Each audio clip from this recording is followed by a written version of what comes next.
everybody, and welcome to Thunderstorm. Today we're going to take a deep dive into the world of crowdfunding. The good, the bad, and sometimes the hilarious. I'm Rin, and with me today is Sliv. Heyo! Kaz. Dig it tunnel, dig it tunnel. And the Pork Chopper. Hi. And I guess as good a place to start as any is, well, who here has actually backed a crowdfunding project, be that Kickstarter, Indiegogo, or any of the other ones out there? I have. I have also two gamers in particular, which I will of course bring up at some point. What numbers is everyone at? I know Sliv's at 0. I'm at 2. What about the rest of you guys? Being Rin and Pork Chopper. Okay. So I have 7 projects that were successfully funded. Damn. One that is currently, the deadline's February 6th. And then unsuccessful, I have 9 that were ended up getting canceled. Wow. Christ. Yeah. I'm at either 5 or 6 myself across Kickstarter and Indiegogo. It's actually really funny to me that you I don't know. I've become so fucking. I'll be honest with you. I've become so disenfranchised with dealing with Kickstarter games that I've backed those two, and then they both came out, and I'm like, never fucking again, man. I think it's funny that you've got nine projects, or God, what was the total on that? Like what? Fucking 18? So 9, 7, 8, 17. Yeah. That's funny. That's funny to me. I don't know. I guess I gotta ask you, like, why? So some of these aren't games. Most of them are. But basically, if I see an idea that I like, and it's from like developers that have some kind of track record, I'll back it. I guess just out of good faith. Though honestly, like, I'm backing less projects these days. Like the one that I have back right now is not a video game because I don't really trust Kickstarter games anymore. Yeah, I don't know. Maybe I'm just stupid and have too much faith in people. In my case, I know that like when I back a game these days, it has to be something that already has proof in the pudding. It has to be something that's either like well in development, or you can play some part of it. Like you have to have something tangible already that you brought to the table. You can't just come to the table with like some art and be like, hey, I'm gonna make this awesome new game and it's gonna be amazing. And you're gonna love it if there's nothing to show for it already. Until I see something, I have trouble putting my faith into it. But that's just where I stand on games. Most of the time it takes something pretty special to make me go, yeah, I'm gonna go out of my way to back this.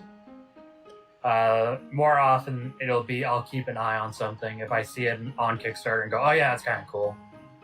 Sliv, why so hesitant to back projects? I'm curious. Money.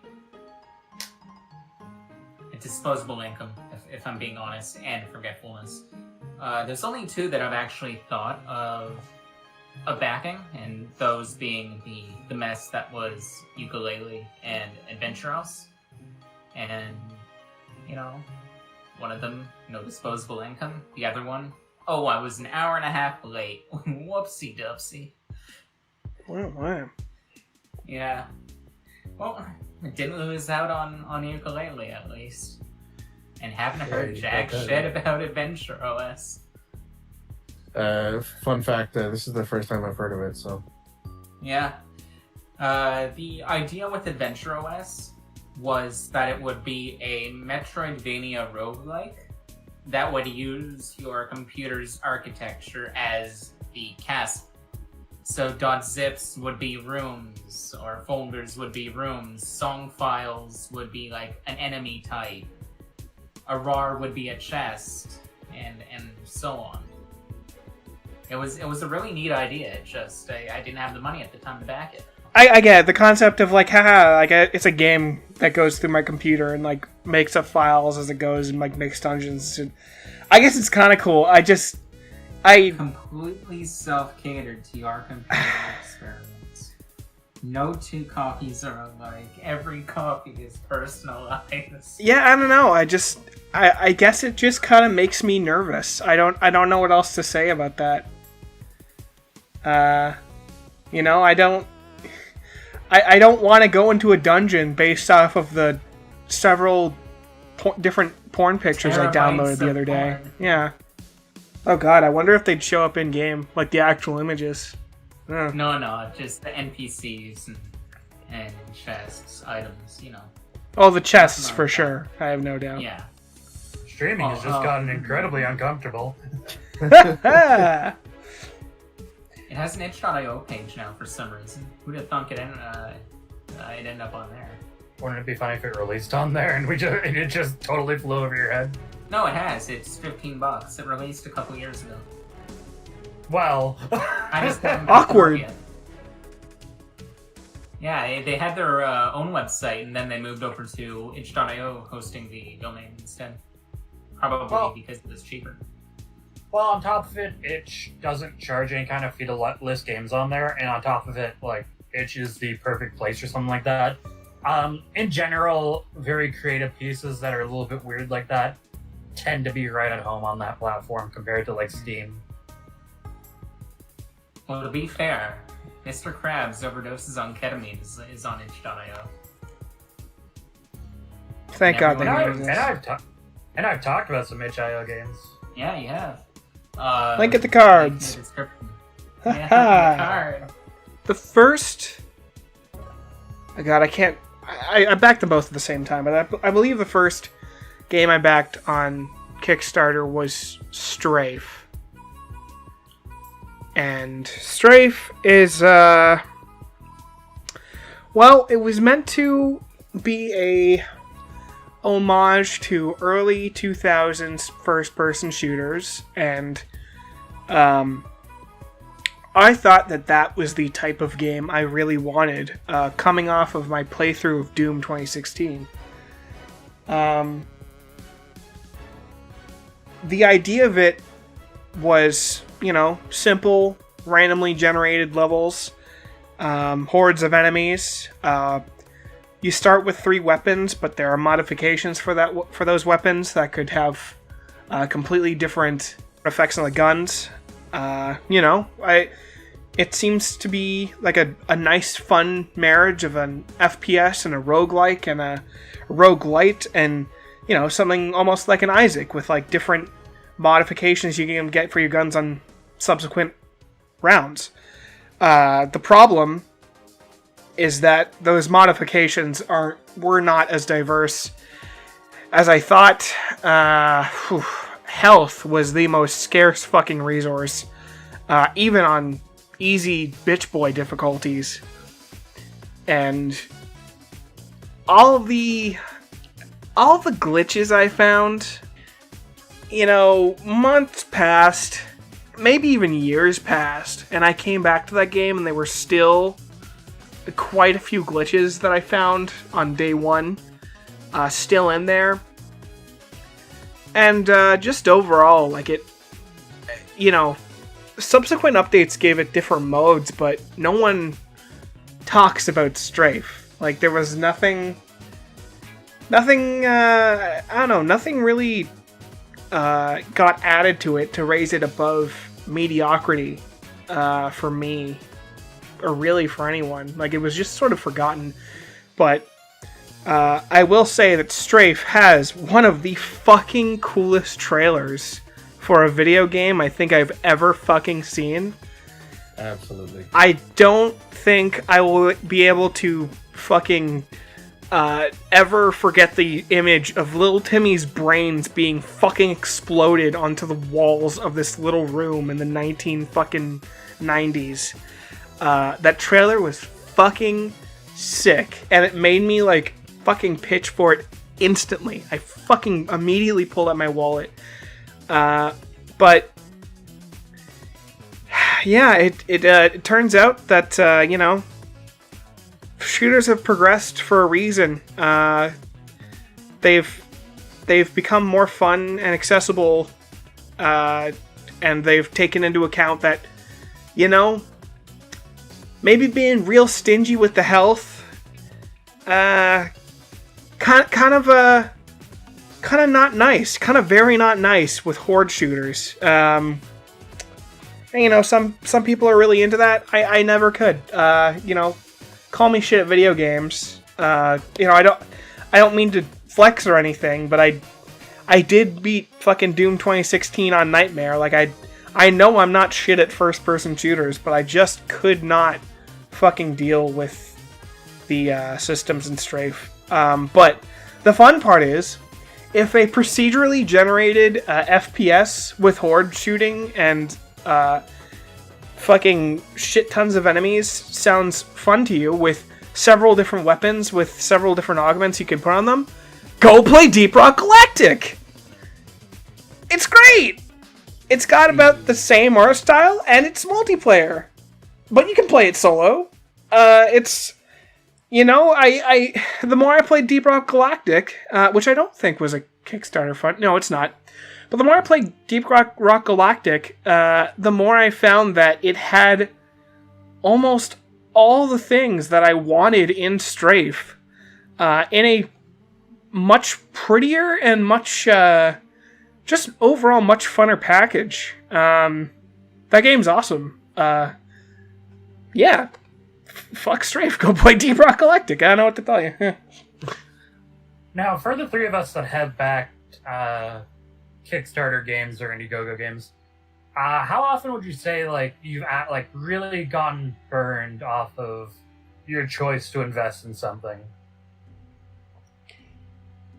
Well, I guess I'll start. You know, in my case, both the games I backed, they just weren't really the thing I was asking for, and that wasn't because... And the thing about Strafe is that I can't call it a terrible game. Like, what it does, I don't know. It doesn't really do, like, a modern-day first-person shooter well, or even an old first-person shooter well, but it does it. It does what it intended to do, so I can't call it a shit game. But, so, did I really get burned? Did I really... like, completely get fucked out of my money? I guess not. But, you know, I can't say I have backed a fucking project where I haven't been disappointed. Disappointment 100% of the time. Both times. Yeah. So in terms of games... only one of the games that I backed has actually released so far. I'm still kind of waiting on all the other ones. Oh, wow. Yeah, the one that actually came out was Hellpoint, which was kind of rough, but it was like a really cool game. I enjoy it. Like, get the cards! Yep. But yeah, I'm still waiting on all the other ones. They look cool though. You know, we'll see when they actually come out. Like, one of these says the delivery was supposed to be June 2018, December 2018, October 2022, so probably 2030. Yeah, it's going to be a while. Yeah, I guess it is one of the downsides of Kickstarter stuff. Yeah, I gotta say, so one is a retro, what does it say? The retro futuristic pixel game. It's called Narita Boy. That one looks fucking sweet. There's one called Re-Legend, which is like it's like Pokemon monster raising, but it's got like a bunch of other kind of games mixed in. Ayuden Chronicles, which is from the people who made Suikoden, I believe. Oh, okay. Not me. Nice. That game looks really cool, but that's October 2022, so it could still go to shit. How about you, Ren? How are you feeling on your Kickstarter games, my guy? For the most part, I feel like I've done okay. I've had... Out of the 5 that I have listed that I've backed, 2 of them have come out. Sorry, 3 of them have come out. And then the other 2 haven't yet because they're more recent backings. I actually backed 2 projects towards the end of 2020. Oh, wow. Back Thanks. in November, I believe. One is a project I've been singing praises of on the Twitter account for a while, which is Billy Bust Up, which is a 3D platformer that's been in development for a while. Is that the musical They one? put up a Yeah, it's a musical one. Okay. It looks really, really promising, and they've been putting a lot of effort into that. And I think, like, once again, it's one of those cases where they have a lot to show for the work they've done before asking for money. And I absolutely think that game, when it comes out, is going to be awesome. The other one that I backed on Kickstarter last year was Double Shake, which is a spiritual successor to Mischief Makers on the N64, which I'm a big fan of. Yeah. Cool. So I played there's a demo up for it. I played quite a bit of that. Do you know if it's made by the same people? No, it's just fans. Okay. Okay. But yeah, it was, like, the demo was a little bit rough around the edges, but it was really promising, and, like, their Twitter shows that, like, those rough edges are quickly being sanded down. There's a really short window between when it was announced and release, because they already have, like, the baseline figured out. They're just working on getting everything kind of fine-tuned and finishing, like, actually making the rest of the game. But yeah, once again, it shows a lot of promise, and there was a lot, like... There's a lot I like about it, and also there was just a decent amount of Ren bait in there, having stretch goal literally being a sub-game where you raise your own little cactus cat thing. That is totally my jam. Fair enough. Jesus Christ. Yeah, those things are absolutely adorable. Beyond that, I guess you include Pizza Tower in there. I did back the Patreon for a month for $10. So if that counts, that would also be in there. So I guess I backed 3 last year. But all are pretty, like, all have playable parts of it available, and all are very promising games. Sliv, you haven't backed a project, but you are into a certain Bloodstained game. Oh, yes. Tell us about that. The Moon is obviously the superior Bloodstained game. Like, fucking... What was it? What was even the default Bloodstained game? Was it Ritual of the Night? Ritual of the Night. Yeah. Yeah, fuck that shit. Like, Metroidvania, perfectly fine. But no, those 2D side scrollers is where it's at. Like, I felt like I was playing a fucking Castlevania game again, and that was beautiful. Yeah, I've heard that one's really good. You know what's getting a sequel? The nice. stretch goal game, but not the actual full release game. Shows you what actually was the success of the Kickstarter campaign, eh? So fucking weird. Getting a 2D sequel. God, it was so good. 4 characters to choose from. Fuck the old man, worst character. His attack hitbox is like right in front of his hurt box. Can't hit a damn thing with it. But otherwise, like, everything was fine. Great shit there. Let's talk about shit games. Actually, before we get into that, right now, I have a segue to go. All good. There are some very good examples. Things can be a little bit hit or miss when you're backing a crowdfunding project, especially, like, even if a developer's heard of, you don't know what kind of stuff you're going to get if something goes wrong. Either if the campaign doesn't go well, or if, let's say, something happens in between the game being announced and releasing that would cause a difference in it to happen, how they would handle that with the customer at the end of the day. There's also the 100% chance something will go wrong if you back a Kickstarter for a game about a YouTuber.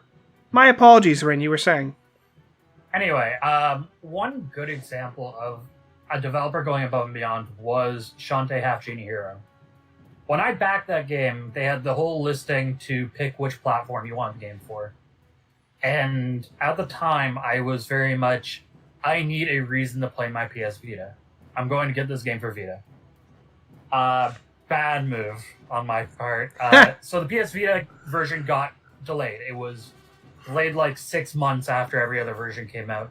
So what the developers did was they said, here, what we're going to do is we're going to give you a PC game key with keys for all the other stuff as well. I think like you just lost the character skin in the process. And when the Vita version comes out, you'll get the Vita version key. So don't worry about it. And That's then really when rad. they released they released like I think it was like the Enhanced Game of the Year edition that had everything together with it. They came back and said, "Hey, so we're not putting this one on the Vita, so we're just giving you a PC key for it."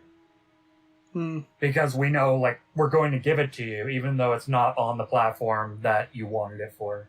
And I think that was, like, this awesome example of going above and beyond and caring for the people that helped make the game happen. And I just think that's super cool. And, like, of course, like, we could talk all day about, like, really crappy Kickstarters, and it's fun to talk about those things. I think it's also good to give credit when credit is very much due, when someone goes above and beyond to make sure that the customer's happy at the end of the day. Absolutely. So, Rain, let me get this straight. You got a regular version on PC, a regular version on Vita, and then a Game of the Year version on PC? Yeah, everyone got the Game of the Year version. I believe anyone that had it on had the original on a platform that didn't get it, got it on the PC. You know what? That's actually really good of them. Good job, Way Forward. Yeah, WayForward did a really good job on that. Conversely, I also backed Mighty Number 9. Huh! Hey! Huh! Is this when we do it? Segue. Is this when we do it? Is this... Did Rin just fire the gun that sets off the Kaznarius? Yes, it is. Yeah. Everybody strap in. I've got a timeline. That timeline. August 31st, 2013. Mighty Number 9. The Kickstarter begins. It's wonderful. Everyone is losing their fucking shit. Myself included. And obviously Rin's self included. Both of us on a certain unnamed podcast. We're talking about it quite a bit.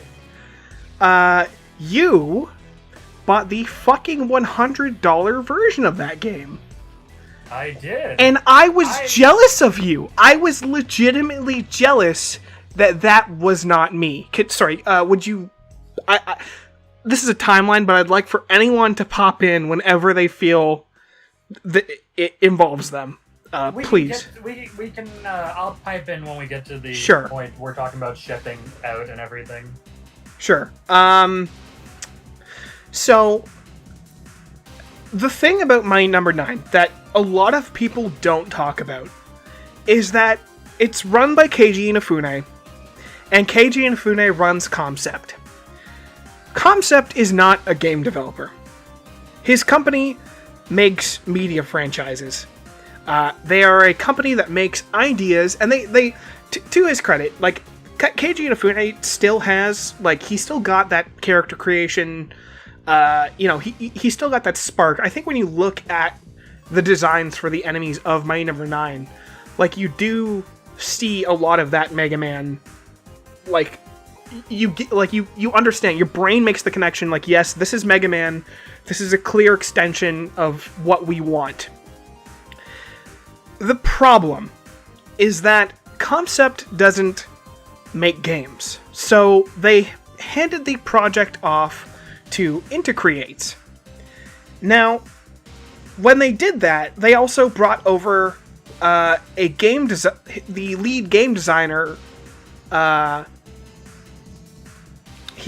So there's this guy named Nayo Tamida or something like that.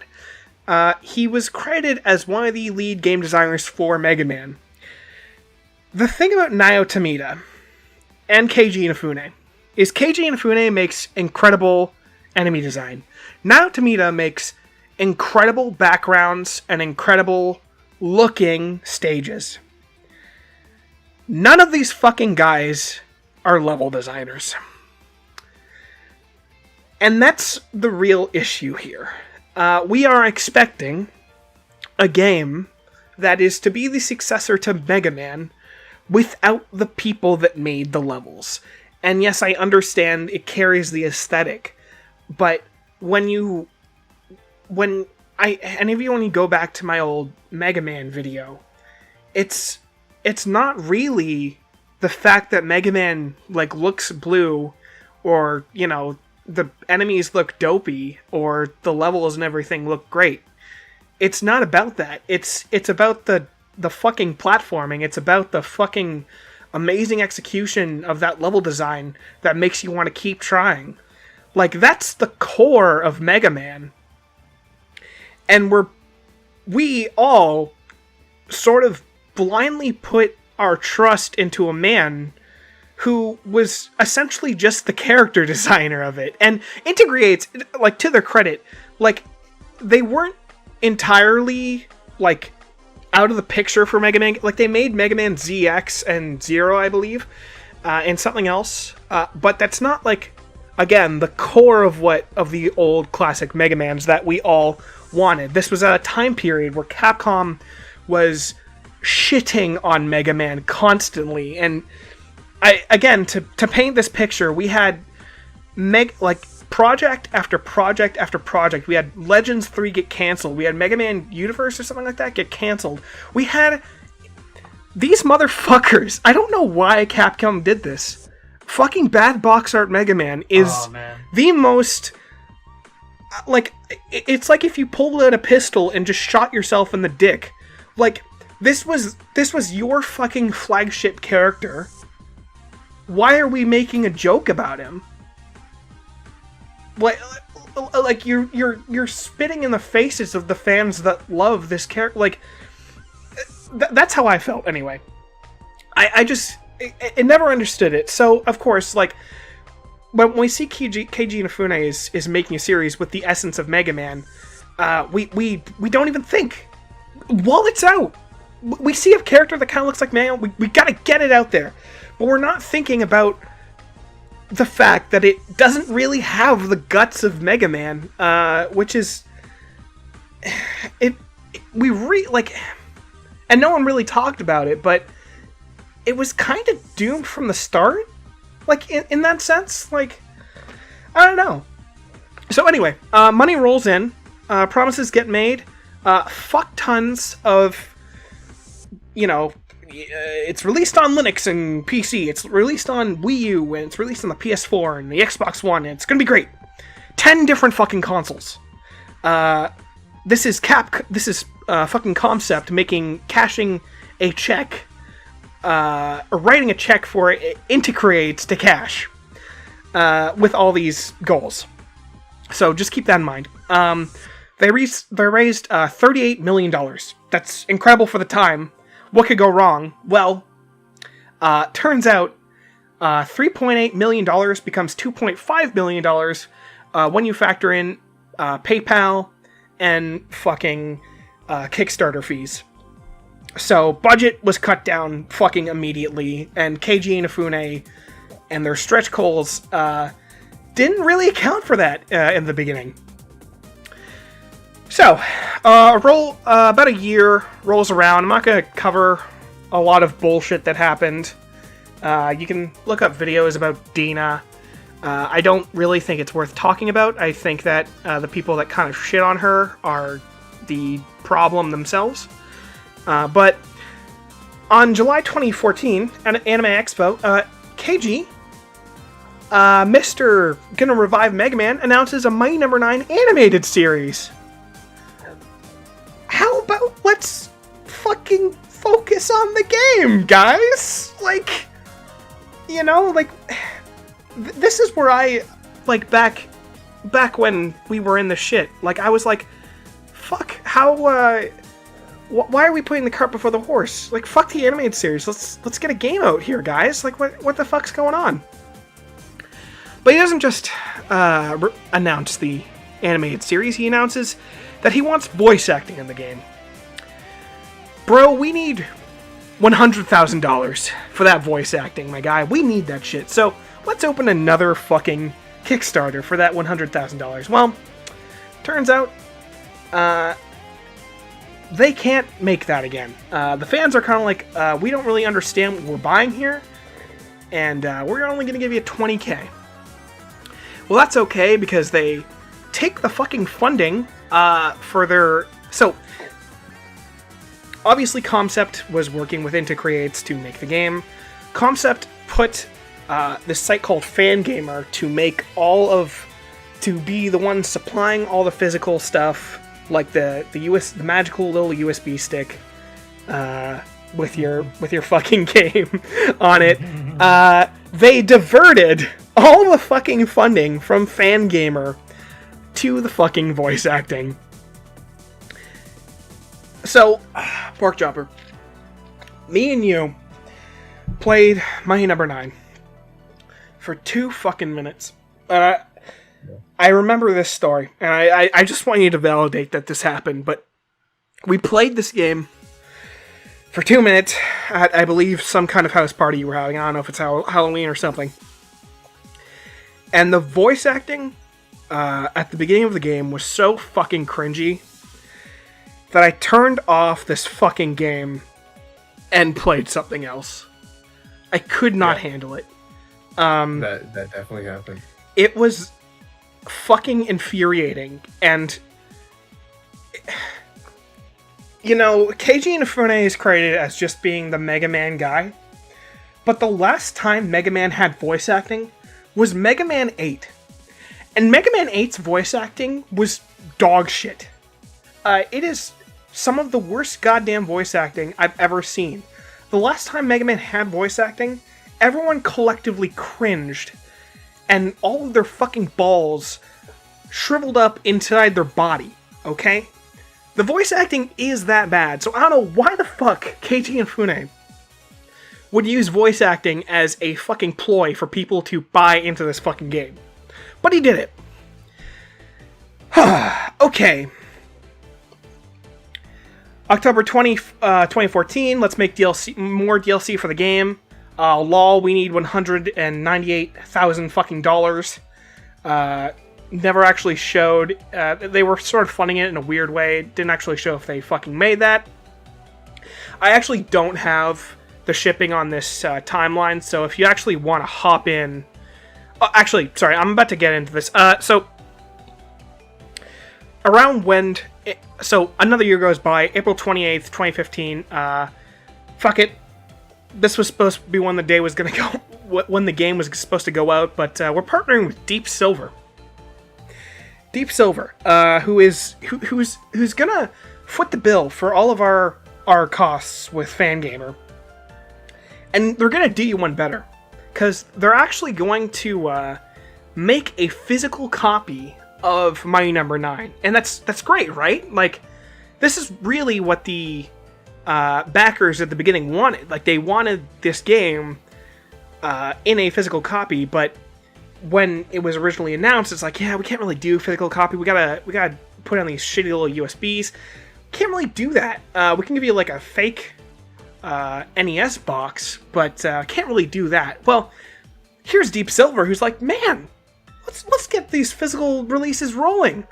Backers, are you gonna get one? Fuck no. Fuck no. Why the no? Go to your fucking local fucking Walmart and buy one yourself, dumbass.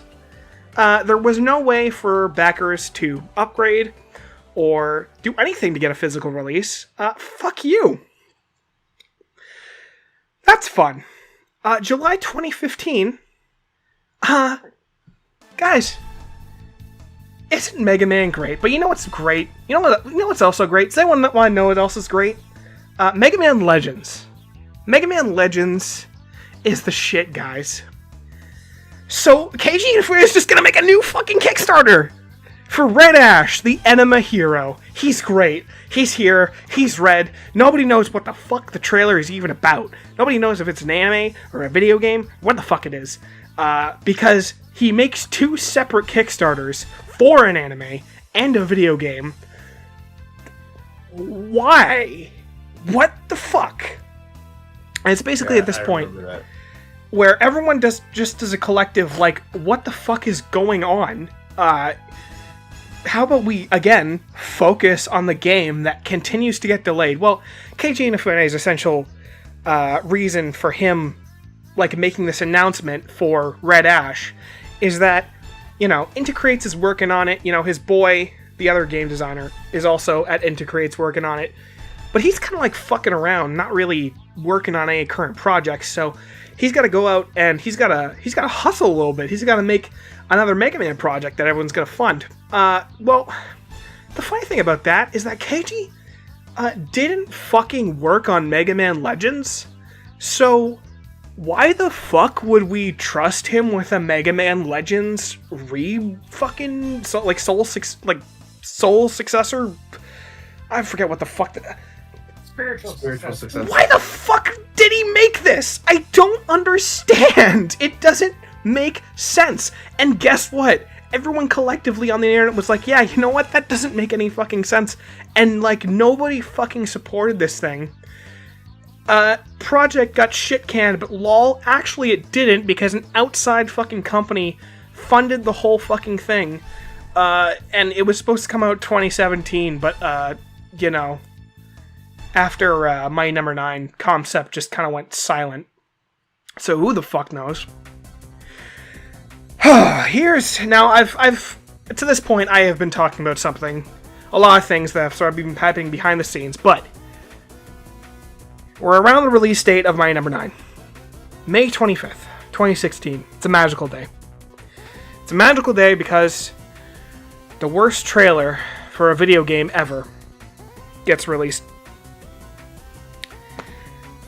And some of you might be activated by the phrase lonelier than an anime fan on prom night.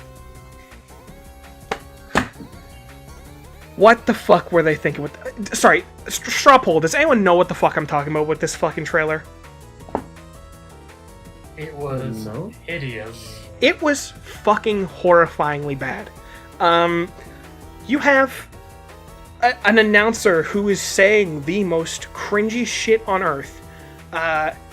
You're saying shit like, you'll make the bad guy sadder than an anime fan on prom night. Guess what? I remember this. Guess what, dumbass?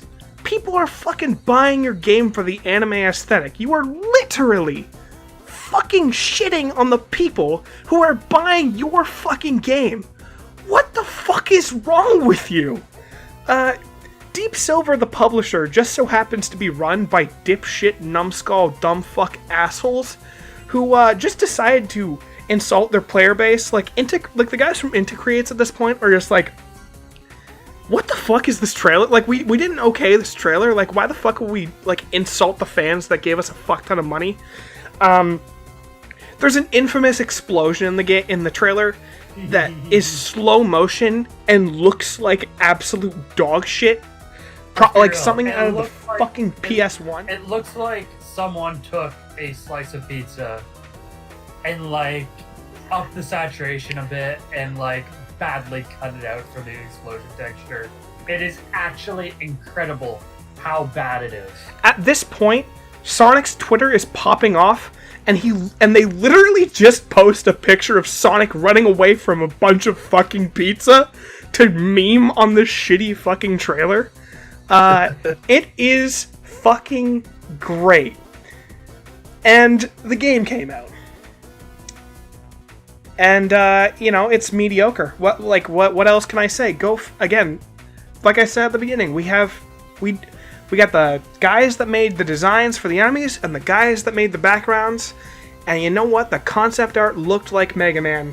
But the fact of the matter is that a game team is more than the fucking character designers. It's a whole lot of people making a lot of decisions. And that talent clearly didn't register in the final game. The funny thing is, at the end of the day, I've never played this fucking game. And, I could sit here and I'd probably play and I'd probably tell you, it's mediocre, it's not really that great, it's not really that bad. But at the end of the day, this game's legacy isn't its actual gameplay. It's its fucking failure as a campaign, as a Kickstarter. Everyone that thinks about Mighty Number 9 will always think about how Keiji Inafune fucked around, made a fucking animated series, fucked around and made Red Ash, made a fuck ton of promises at the beginning that they couldn't... Okay, so, also, the reason for the delay, by the way, was because turns out, making a one game for 10 consoles, a little bit hard to port to all those fucking consoles. Crazy, right? Also turns out, let's casually just add in online co-op or online, I think it was Battle and Co-op actually, as a feature.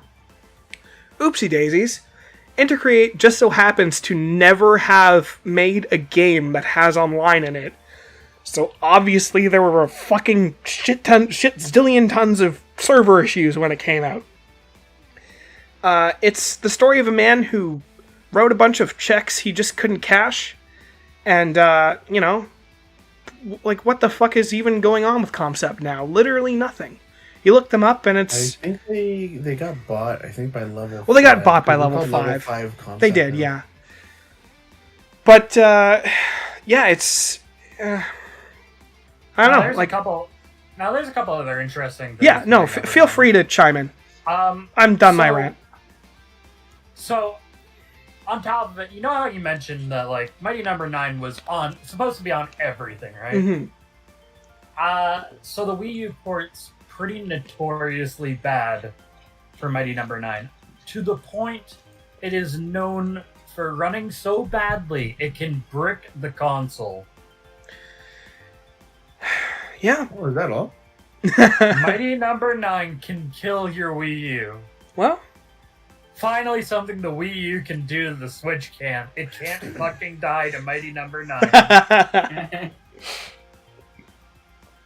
And what a feature. Yeah, what a feature. But it just goes to show, like, once again, how many checks were written that couldn't be cashed. Yeah. In my case, I just went through all my emails and found all my confirmations and everything. Nice. I received my digital copy of Mighty Number 9 June 21st, 2016. For the PS Vita, because I am a glutton for punishment, apparently. And no, I did not get a PC. Well, I kind of did, but we'll get to that. So, I haven't activated Mighty Number 9 for PS Vita, surprisingly. I haven't played the game that I put over $100 backing into, and all I have to show for it is the fucking stupid USB stick that just vaguely looks like an NES cartridge. Yeah. Made out of, like, the cheapest, like, rubberized plastic ever that came in, like, a little metal tin. And a fucking piece of cardboard that is wrapped in another piece of cardboard that I've never opened, and it says it's the NES style box. It could be just a signed note of Kenji Iefune with Mega Man flipping me off, and I wouldn't know. And frankly, I'd be probably more happy if it was. When I commented earlier that, like, oh yeah, have you guys ever been burnt by a Kickstarter? I was burned just a little bit. Yeah. I don't know if you can tell. You know, I feel like if me and you went back to that old podcast and I think it would be really funny if we actually found that conversation of you saying you backed it and me saying something along the lines of, man, I wish I did that. Fuck Capcom. This is the future of Mega Man. It's this little guy. It's Beck. We're gonna it's save Beck. Mega Man. We're the mighty Becker. You're not backers, you're Beckers. Yeah. That was so fucking cringe.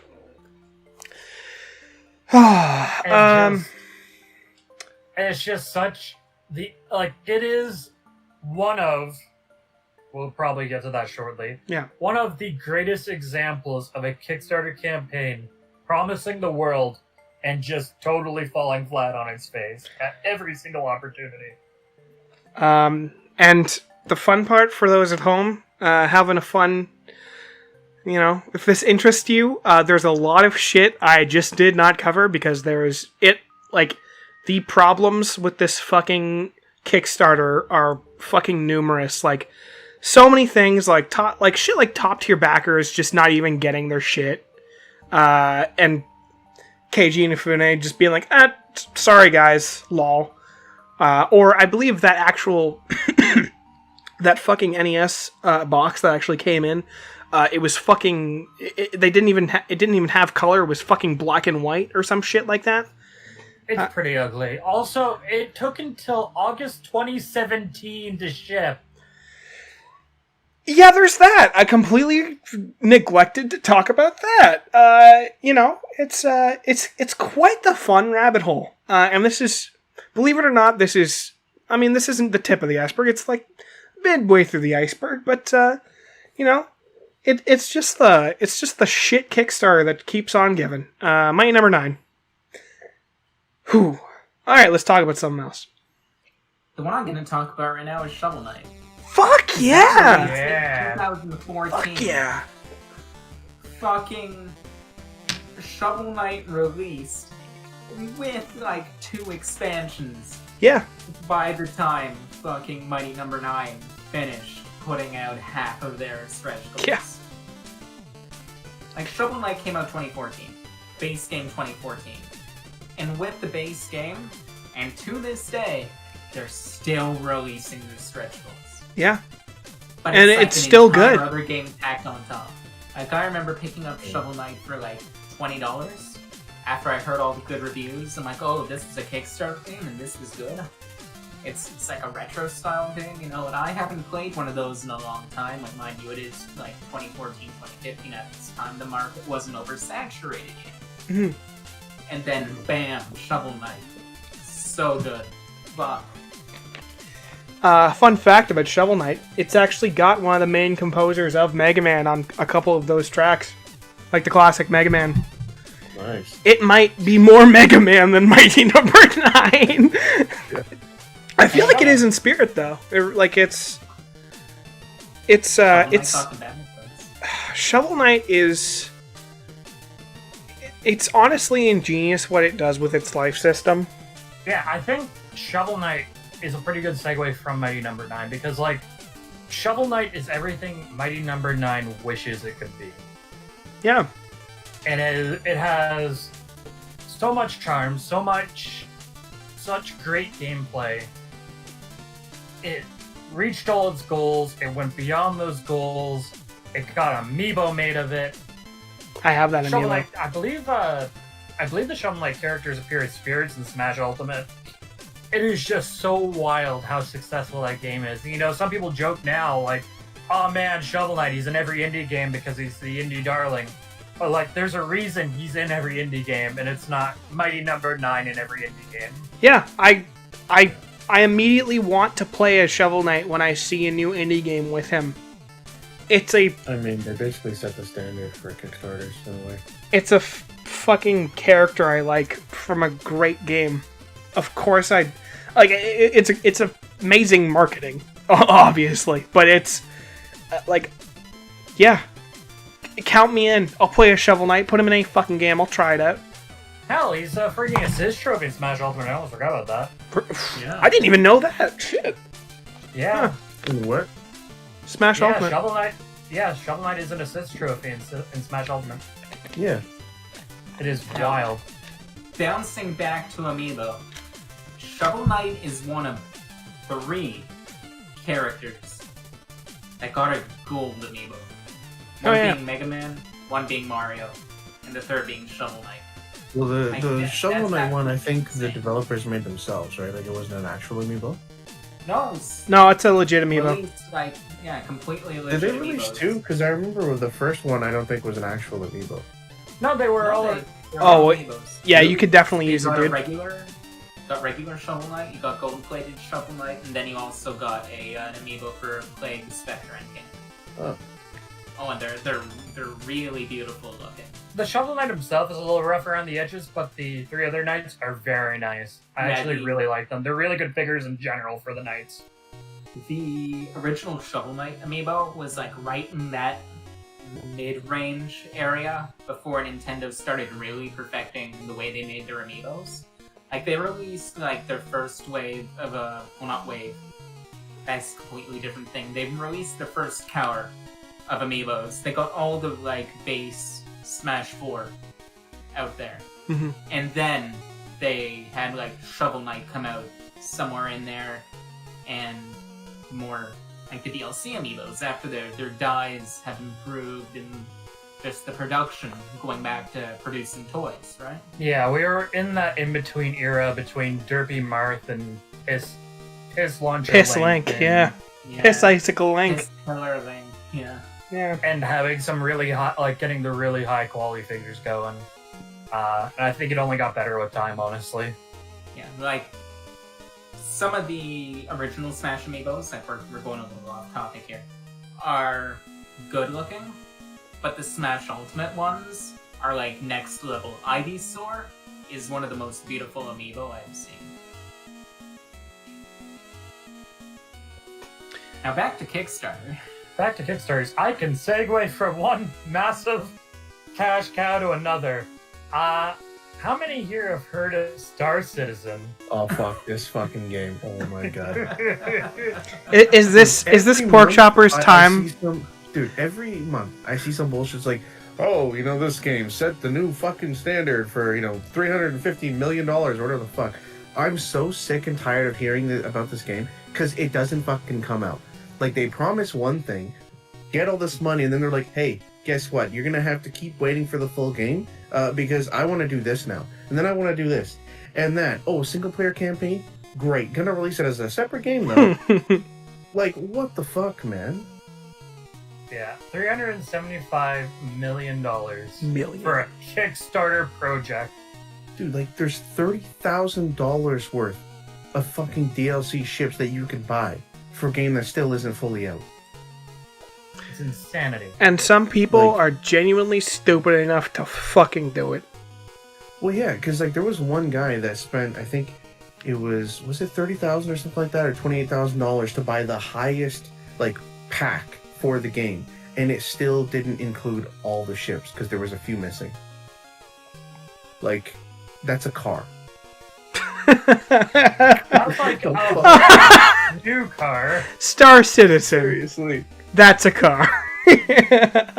Fuck me. honestly, That's so like, I will ridiculous. say, if it ever releases, it does sound really cool, but like, I feel like this is the game that's just going to keep going on and on because they don't know when to fucking stop and just release what they have. A couple things. By the time this game releases, like it actually releases, it'll We'll be be in a dead? market. Well, we'll either be dead or it'll be so far behind the curve that other games will have just done everything it could do and more and done it better by the time it actually releases. Yeah. Also, one of his previous projects is very similar to Star Citizen and ran into a lot of the same problems until I believe the publisher said, hey, get this fucking game out, and it just released in a somewhat unfully realized state. So when he always Here we talked go. about, like, in the trailers and stuff, and he always said, like, oh yeah, the technology needed to catch up, it's because he couldn't just work for 50 years on a game back then. Back in the early 2000s. Imagine if Duke took him forever. At least that came out. Well, yeah, I mean, most people probably wish it didn't, but yeah. I'm sure some people, I'm sure someone likes it out there. Yeah, maybe George Broussard. Maybe Randy Pitchford. Yeah, at least they got John St. John back for like a week to record. Yeah. But at the very least, they're not Ant Simulator with their mismanagement of money. Whew. Yeah. So has everyone here heard of the Ant Simulator story? No.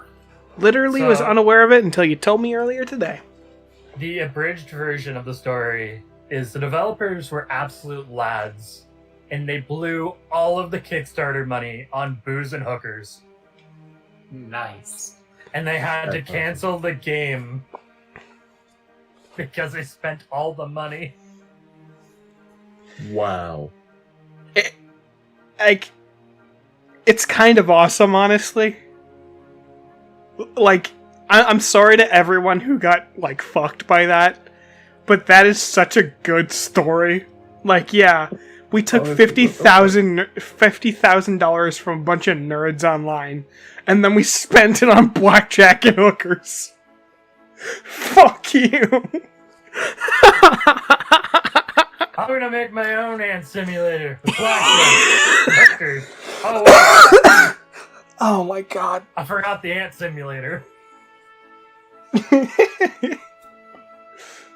It's so on the evil. bright side, I don't know, though, like, it's- that game only raised like $4,000 and not like fucking $4 million because that would have been worse. Yeah. still a pretty amazing story of where things yeah. can go horribly wrong. It's fucking hilarious, dude. Alright, now I'm gonna pop a couple of these out there. Feel free to hop on in if there's anything you'd like to discuss, kids. So, successful Kickstarters. The Banner Saga trilogy. Absolutely. Some of the fucking best strategy RPG games I have ever played. One of the best stories I think I've ever seen in a video game. Horribly underplayed, and yeah, I don't know what else to say. I really love that. If you love the Viking aesthetic, if you're into that Norse mythology, and you like strat RPGs, you have to try the fucking Banner Saga. It's great. Super Yeah. hot. Super hot. Fuck. That game's Great game actually there. fucking cool. Such an interesting concept. Yeah. Oh, I know, didn't like, even. Time didn't- only moves when you move. Yeah. I- Rin, what were you saying? I didn't even know that Super Hot was a crowdfunded game. Me neither until now. Yeah. I went looking for crowdfunding games that were a goodness success today. Found a whole bunch. I think, I don't know if it was DLC or if it was a new game, but some Super Hot thing just released. It was called, like, Super Hot Mind Control Delete, and I remember a lot of people liked it. Yeah, it's a full new game. It's like Super Hot 2, but it's actually Super Hot 3. But it gave it to you for free if you had purchased Super Hot before the release date of Mind Control Delete. That's pretty Oh, rad. that's fucking So cool. it's like an extra $30 game. Fucking That's, sick. Completely free. Wow. Yeah. Hollow Knight was also kickstarted. That's Haven't true. played that, but I really want to. Looks fun. I mean, there's a lot of goodwill surrounding that game, so I'm pretty sure it's probably great. Yeah. The game that everybody asked for, Shaq Fu 2. Well, I mean, as we all know, that was my Yeah, that's top pick for Game of the Year for 2017. Oh, Did I get the year right? Yeah, that game came out. yeah. Yeah, you know. I mean, I think any game where you play as Shaquille O'Neal is automatically like a Game of the Year contender, honestly. Yeah, it's Kinda too wild that bad, that that happened. he still won't get a 3-pointer. Like, the game was like a fucking legend just because of how shit it was, and then they're just like, yeah, let's make a new one. Bro, like, Why? I was 12 or something when I was hearing about all the Shaq Fu is bad rumors. So I go out to my local game store and I buy my Genesis. And I pick up Shaq Fu for 99 cents worth of it. Oh my god. Nice. Yeah, it's scary. Like, my first game is gonna be Shaq Fu. And this asshole has been a Shaq Fu apologist ever since. Oh, well, you're not wrong. Alright, so, next crowdfunded game. Undertale. Shit A little game. overrated. Still good. I don't think it's overrated. I think that the community's not the greatest for it, but I think it Yeah. is a fantastic game that should be held apart from its Yeah, community. It's a cool game that was just kind of destroyed by its fucking toxic community. So you're telling me to sexualize the goat mom, right? No. literally nobody here told you to do that. Oh. The thing is, we talked about Undertale a few times on this channel, and it always comes up like, oh yeah, it's a great game, the community's bad. That game, if you play it blind, it makes you feel things. It is remarkable at storytelling you, and like with the limitations it has in terms of graphics and all that, obviously, because it's a retro style game. But it can evoke so many emotions in you on a first playthrough. It's awesome. And you know, that's obviously true, and I think part of the reason why we all, well, at least me, Ren, and Sliv kind of hate the fact that it's blown up is the fact that you know, you can't really play it blind anymore, can you? Yeah. Like, Not really. we all know that Sans is in Smash, and he's got some kind of cannon on his hand. I wonder what that does. You know? everyone on the internet, on every fucking recess of it, is talking about Undertale. I obviously I've loved it, but I'm also kind of sick of it. It's a very strange relationship I have with this dumb fucking game. That's a really cool game. But, it's... Never when it came out did I think it would blow up the way it did. I don't think anyone anticipated the fucking communities and subcommunities from those subcommunities and just the fucking blanket goddamn influence it's had over the internet. So, the Ouya, that was definitely Kickstarter. Oh my fucking god. Sure fucking was. And everyone did a collective cringe. Dude, I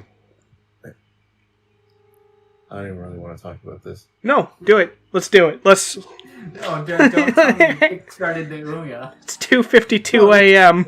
Let's do... Are you talking about... Let me guess. Is it that Dragon Cancer? No. Like, okay. I was going to say the system itself. Just like... Okay.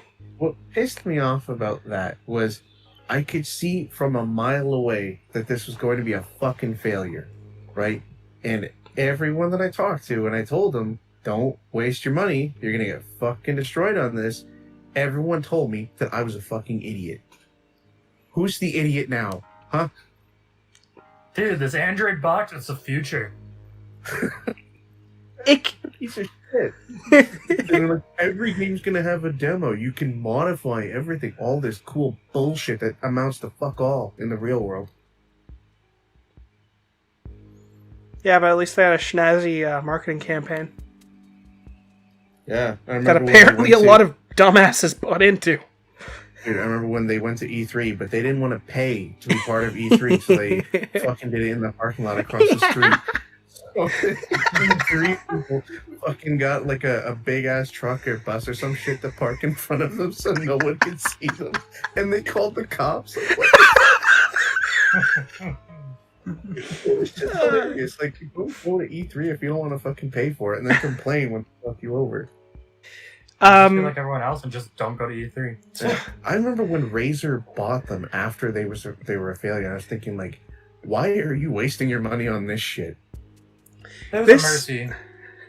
Yeah, they literally just shut it down, and then no one's heard of Ouya again. Pork Chopper, this was a... Stick residuals. Pork Chopper, this... We can cut this if this is too bad of a joke. But probably 5 years ago, when the Ouya was coming out, there was this game called That Dragon Cancer. I know exactly what game it is. And when that came out, we were looking at it, and it's like, wow, this is really cool. And then you get to the end of the trailer, and it says, Ouya exclusive. And I remember turning to you, and you said something along the lines of, man, isn't it ironic that a game about a dying child is getting released on a system that's dead on arrival? Yeah, I remember that. I was not wrong, okay? Oh, fuck. You weren't? Whew, we're not this edgy usually. I'm sorry, everybody. I'm not, actually. To bounce off a bad I'm so sorry. To, a bad financial decision, Oculus was also kickstarted. Oh boy. Okay, I have an Oculus Rift. I think it's a really cool platform. It's got a lot of great games, and I really like what they were trying to do. But them getting this Kickstarter money to get this company off the ground and then sell it to fucking Facebook, of all companies. Like, yeah. That just defeats the purpose. Like, Kickstarter is for, people that need that money to do what they want to do, right? And it's to forego any kind of publisher or like manufacturing partner or whatever. So to turn around and just fucking backstab everybody just to make like $2 billion, that really rubbed me the wrong way. Yeah, it's Another pretty fucked reason up. Why after I support VR, I'm probably gonna go with a Vive or an Index. Well, don't go with an Oculus now, because if you get, banned on Facebook or you close your Facebook account, you lose your fucking games that you paid for. Yeah, and I haven't used Facebook since 2017, and I don't plan on ever using it again. I occasionally use it to keep in contact with some people. I am actually thinking about removing it from my phone, though. Yeah. Because it's spooky. Yeah, you'll I feel mostly better. just use Messenger. I don't really use the actual Facebook app that much. Yeah, I'll use it for Marketplace a lot. Fun fact, you can actually deactivate your account and just use Messenger. That's what I do. Kind of cool. I did not know that. But yeah, like VR, great as a concept, execution is on its way. Speaking of something, I like these segues. Speaking of something that Is being executed. that started off as what looked like a good idea and then immediately sold out. How about Shenmue 3? Oh my god. Dude.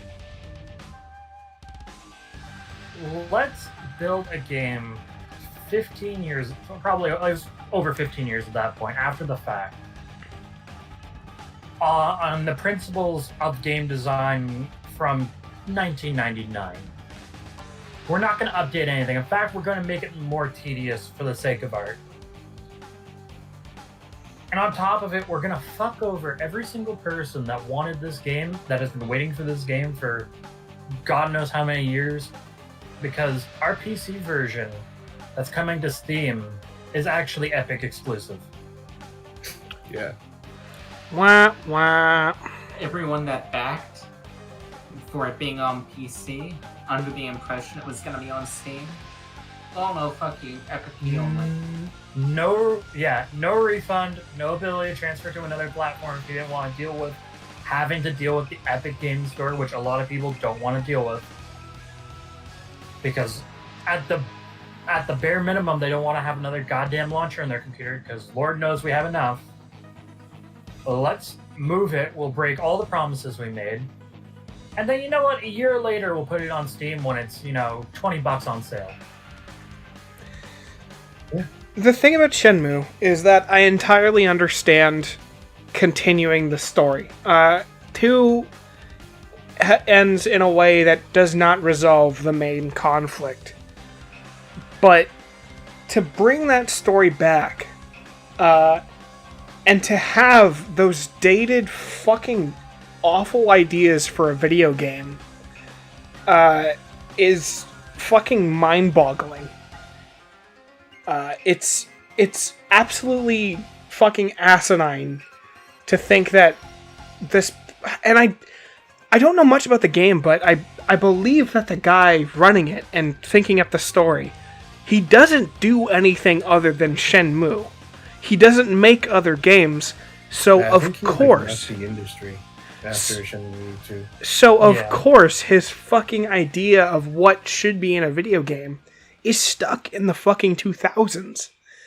Well, what do you expect from a man who is gonna make a game and then go out there with the idea that it's gonna be successful enough and the story will only conclude after game 6? Yeah. Yeah. Yep. And of course a consequence of that is, or rather a consequence of that is the fact that Shenmue 3 ends on, again, the main conflict not ending, the bad guy gets away, and the same shit that happens every game. Fucking Dr. Wily leaves the... Oh god, I'm talking about Mega Man again. Oh wait, no, it's the same fucking thing. The bad guy the bad guy fights the good guy, and the good guy the bad guy gets the fuck away, by being the good guy's ass. And it's gonna fucking happen again and again and again. Yeah. Unless, of course, gamers don't fucking buy the next game. That'd be cool.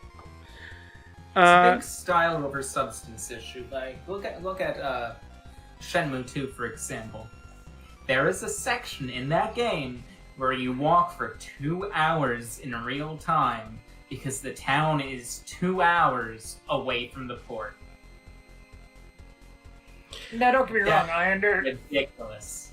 I totally understand what Shenmue 1 and 2 did for the industry, and I understand, like, especially with Shenmue 1, there are people that love that game.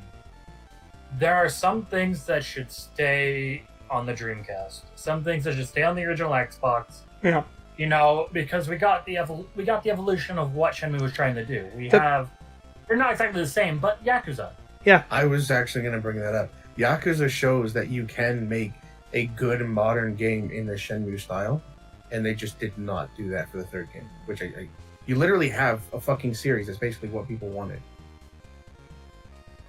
Because the amount, like, one of the big things with Shenmue, there's so much you can interact with and do in that world. It is a living, breathing world. The Shenmue games the Yakuza games are very similar in that. If you go to an arcade, you can play the arcade games. So that's super cool. Yep. Classic Sega games. I fucking spent a couple hours playing fucking Space Harrier the other day. Yeah, and what do they have? Fucking, what's that? Is it Dead or Alive 5 or some shit? Something like Fantasy Zone as well. Fucking. Or not Dead or, is it King of Fighters? I don't know. They got a bunch of classic Sega games on there. It's cool shit. It's cool shit. Yeah. Bro, go find the mildly pornographic bug trading cards that the little kids play with. What? Yeah, Shenmue is a one thing. Okay. Yeah. But yeah, so like Shenmue 3 it came out way too late. Yeah. And it wasn't the true Shenmue 3 that anyone wanted either. So it's such a shame that went so south. And on top of the Epic Games Store thing, if you backed it on PC and it didn't leave you with a bad taste in your mouth, I would recommend you get your tongue checked. Shenmue is a series that's amazing if you live in the year 1999. That's about it. Like, one thing that always bothered me about that game was that when it was announced, it was, I believe, was it E3? It was E3, Sony press conference. I fucking remember it very vividly. It was right after or before the Final Fantasy VII remake, I believe. What pissed me off was, like, you have PlayStation, like, announcing this, and they're like, yeah, this game everyone's been waiting for. Yeah, we don't actually want to fund it, but go to their Kickstarter, and you guys can pay for it yourselves. Like, you guys! Fuck? I never understood that. I do not know how people didn't think that was a red flag immediately. Yeah, like, what the fuck? You want to announce it, but you don't want to pay for it. Here's a fun fact. Shenmue and 1 and 2, were any of them on a PlayStation fucking console? No. Yeah. They were Dreamcast games. Them after the fact. I thought Shenmue 2 came out on Xbox. Yeah, it so came out on Shenmue Xbox and Dreamcast. Okay. The Dreamcast release, I believe, was just Japan and Europe. I could be wrong on that, though. Either that or it was extremely rare. I remember Shenmue 2 was like the most expensive game ever made at that time. I think it was something like $80 million at the time, which is like 100 plus now. Oh yeah, the Shenmue games were exuberantly expensive, and it's probably why we never got a Shenmue 3 back then. I mean, when you spend that much money on a game that no one buys for a system that fucking died, it's kind of, no bueno. Yeah. It is. Yeah, and I feel bad for the Shenmue fans, because obviously, like, they waited so long and they had, like, their hopes and dreams were shattered, and it's just kind of depressing at the end of the day. Yeah, it's a shame. Hopes and dreams shattered. Rin, we're not talking about Undertale anymore. Sliv, let's get on to the next game. Oh shit, you're right. It's about time. A hat in time. Hey, segue again! Wonder if I can kickstart a segue. Think about it. I actually love A Hat in Time. It is one of my favorite games. I've been actually waiting for a moment to talk about it, so it's cool we got into it. I have put... Now, I didn't back it, obviously. It took a while to come out. I remember it was one of those games that was becoming a bit of a meme that was like, oh yeah, it's never coming out. You know, they took the money and ran. It came out and it's phenomenal. I think the base game is one of the best experiences you can have with a 3D platformer. It's a little bit on the short side, and it has some small issues here and there, but other than that, like, it is pretty fantastic. The platforming is so satisfying. I love just everything about it. And I love I love most of the DLC. The first DLC, I'm not a big fan of. However, I still did have those Snatcher contracts, which are comedically difficult. And basically a giant middle finger to everyone that said that the base game was too easy. But the second DLC, Yakuza Metro, is phenomenal as well. I think, like, it feels like a full level from the base game, and it just nails everything so well. I like gushing over Hat in Time because it's such a just pleasant experience. There's nothing like, I don't feel angry playing that game outside of the contracts, and just, you know. Wait, that game was a Kickstarter? Yeah. Wasn't it published by Humble? No, Gears for Breakfast. Yeah, they developed it. But I swear to God, Humble Bundle published it. Why was it on Kickstarter if I had a publisher? Money. Humble handled publishing of it, however, the development was handled through Independent. Okay, so I guess they probably came in later in the development I stage. guess. Okay. I'm guessing it was just to help get it onto consoles and stuff, because they definitely Probably. made plenty of money. Yeah. Yeah, it's a cool game, and I've heard a lot of really, really great things about that. Yeah, it is absolutely phenomenal. Absolutely. Absolutely. I'm gonna talk about Absolutely Ukulele, that is. Oh shit. This isn't a good game. Sorry.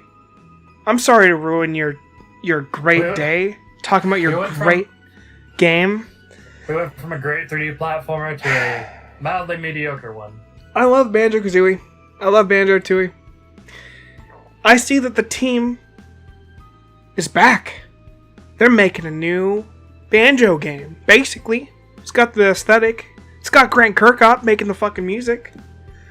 What could go wrong? Well, turns out the boys just kind of forgot what made their game great. Whoopsie daisy. Banjo-Tooie, Banjo-Kazooie.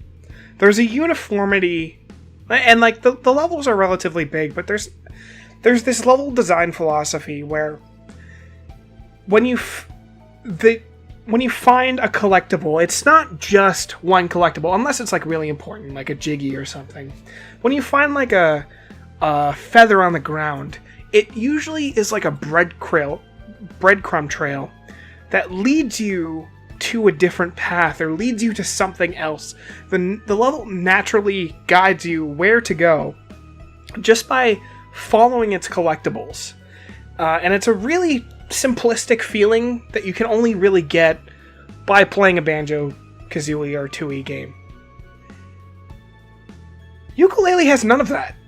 Ukulele has fucking collectibles out the wazoo in random fucking places. In giant empty fucking levels. I can't tell you how many times I found a quill or whatever the fuck collectible they had in the stupidest, randomest fucking places. We've got, like, I don't know, when I play an adventure, like a collectathon, I want to, like, play it casually. I don't want to, like, have to go to the top right corner of the fucking map to find that one last remaining quill.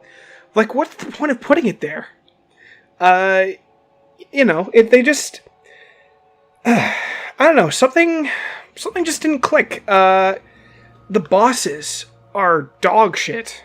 Like, all of them that I actually played, because I didn't finish this game. I kind of petered out near the end of it, because there were just so many things that they didn't feel right. And one of those things was the bosses. There's a boss who... God. Pork Chopper, I told you about this boss. It's literally just like this fucking sliding block on a wall. Yes. And it goes from right to left like a fucking paddle in Pong.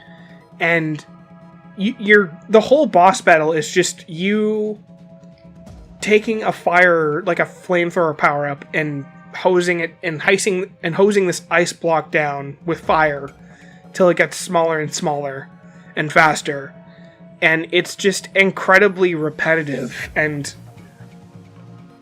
like, I don't know, you compare that to like, I don't know, like the dragons at the top of the tower in fucking Banjo-Tooie. Like, there's so much creativity and thought that goes into so many of those boss fights that I like. When I see shit like this block going right and left on a wall, like I can't believe that the same team made this fucking game.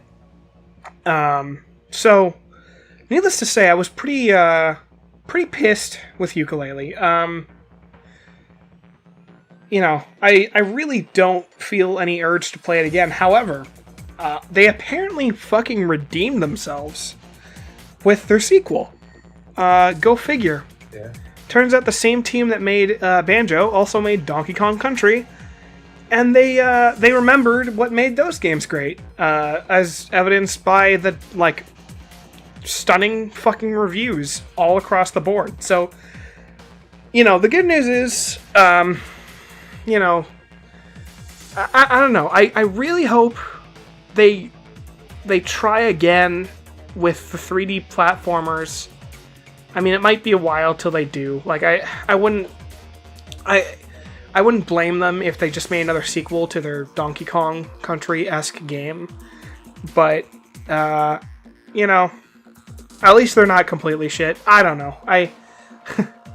At the same time, I just really want another fucking Banjo game. That's what so many people wanted. And Yooka-Laylee is just, it's not it, man. That's the other game I backed. Pretty disappointed with it, needless to say. I think one of the biggest red flags that I've noticed, like just throughout talking about it, especially just now, if a Kickstarter, for the most part, I know that I have a contradiction to this rule in the Kickstarters I've backed.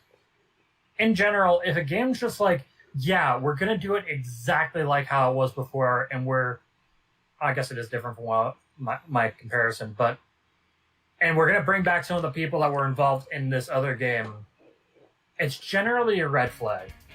Shenmue 3, we're gonna do it just like the old ones. Yooka-Laylee, it's gonna be just like Banjo-Kazooie. Mighty Number 9, it's going to be just like Mega Man. Bloodstained Curse of the Moon. It's going to be just like Castlevania. And I think that causes some problems. Because with those, we're going to do it just like that, you get some of the weird bullshit that comes with that, or the weird bullshit that comes with politics surrounding that. Either you don't have some of the key players to make it happen like it should be done, or some of the things just don't carry over as well as they should have. Plus the infighting about what even made those games great. Yeah. That I can only imagine was going on for the design process of a game like Yooka-Laylee.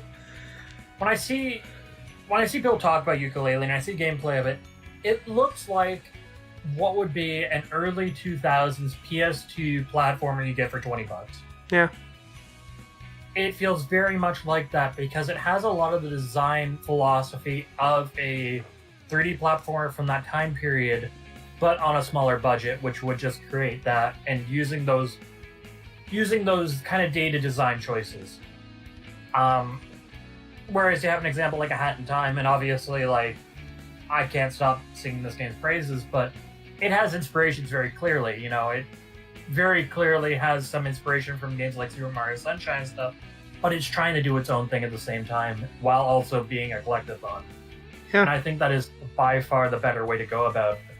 And it might also be why in some cases where the second outing or the side outing tends to outshine what the main project is. The Bloodstained Curse of the Moon and then the second Yooka-Laylee game both did better than their big release. That's true. Let's get on to a good game again, Sliv. Alright, let me consult the list.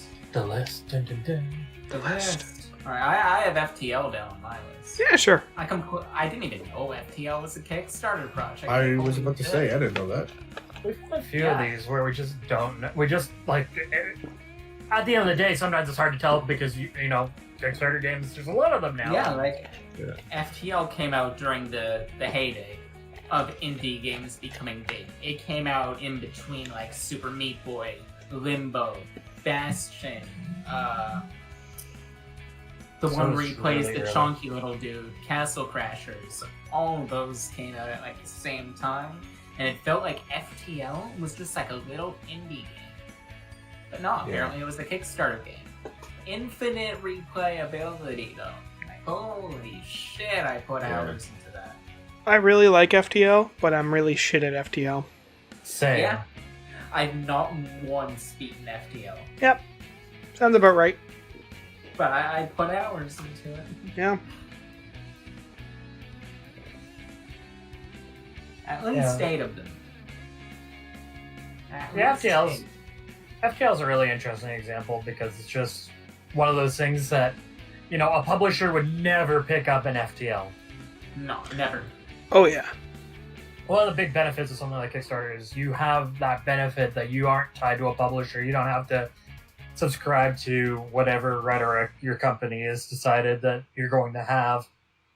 You don't have to deal with random infighting and stuff like that unless it's your own company doing it. Mm-hmm. And I think that allows games like FTL to exist or Shovel Knight to exist that just, you know, otherwise weren't going to be a thing.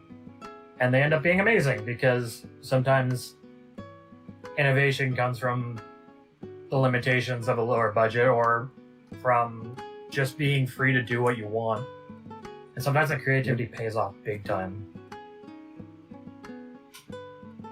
Yeah.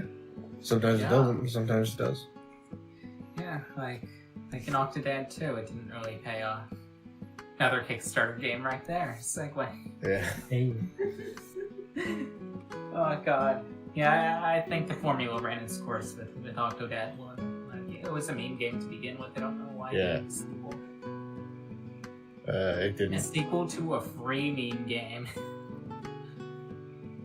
Ugh. Yeah, it is kind of surprising.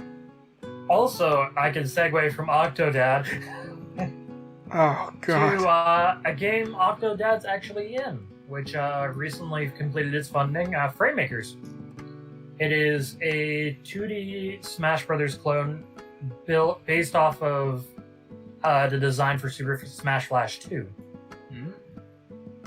Basically, the people who were working on that decided that they're going to make their own Smash Brothers. With And blackjack it and has- hookers. well, we'll get to something like Oh, that. no. Well, you have the base game has 6 playable characters and like 20 assist characters that you can basically select with your character to do actions for you during the stage and add into your combos and stuff. To kind of differentiate a little bit. Okay. But the really cool thing about it is even though it has a small roster, it also has a built-in character editor. You can make anything you want as a playable character in this game. Can I make Blackjack a playable character? And hookers. I'm not gonna spend too much time on it, but Lisa is one of the greatest RPGs I've ever fucking played. Think of it as Earthbound meets fucking dark humor, end of the world apocalypse. Just a nasty little story where you're a fucked up drug addict who's sort of getting over their addiction, and a fucking apocalypse of sorts has, for whatever reason, wiped out every single female on the face of the earth, and it's only men. And all of a sudden, our drug addict main character finds the only surviving female baby on Earth.